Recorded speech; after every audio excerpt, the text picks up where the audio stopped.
Hello students, in this video we'll discuss the dot product on high-dimensional Euclidean spaces.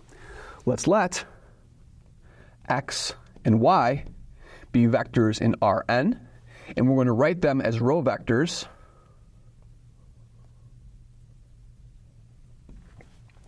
then define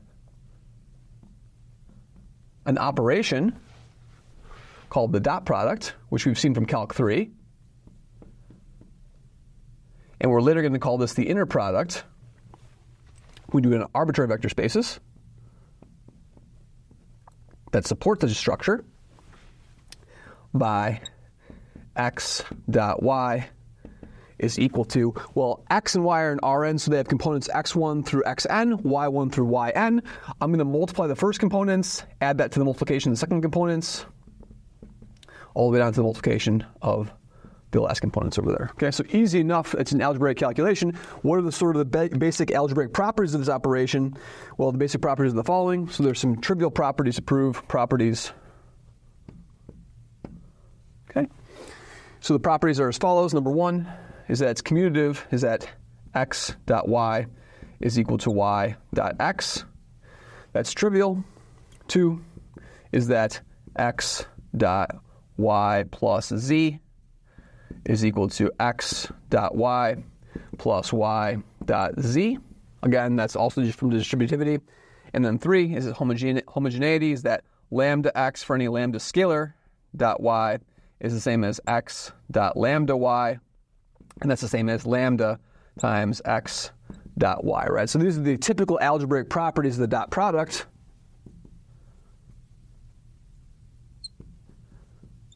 Of this operation. Of course, there's also geometric properties, right? So the geometric properties stem from the fact that inner products give rise to norms, right? So these are the geometric properties. So dot products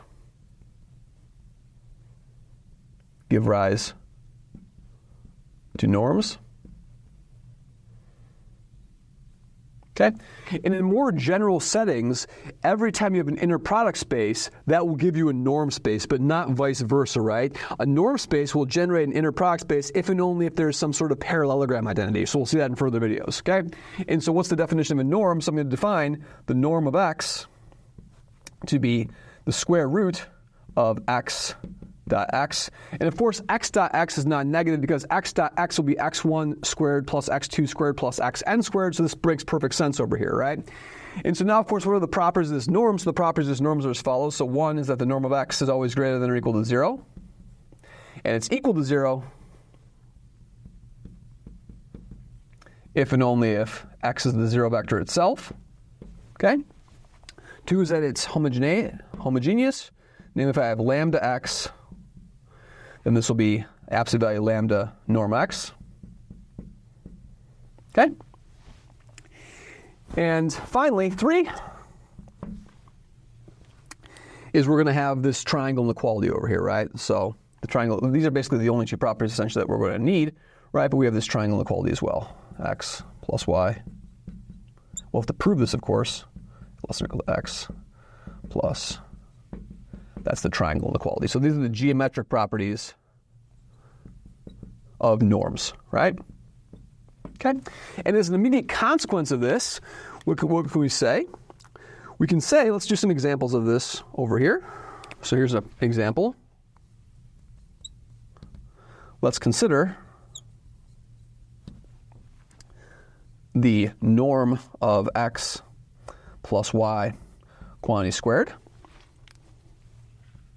Well, this, of course, will give us some good application of doing foiling properties, or these distributed properties. Okay? So we can do, by property number 2, I can foil this out, and I can sort of change the order. So this will be what?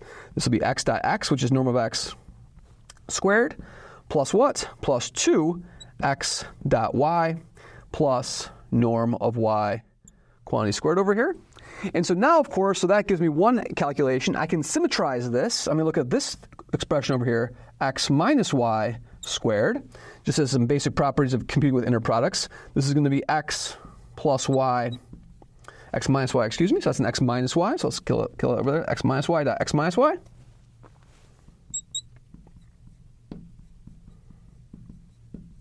Okay.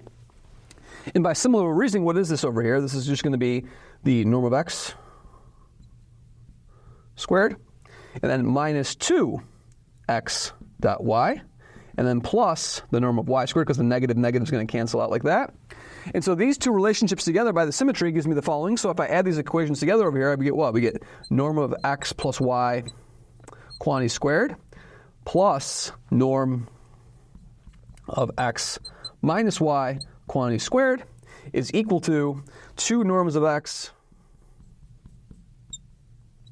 plus 2 norms of y squared, right? And this relationship over here is called the parallelogram identity. This is the parallelogram identity. And why is it called the parallelogram identity? Well, let's think about what happens. We know this norm is sort of a measure of length, right? So this is an idea of length, right? So in other words, this is sort of like the length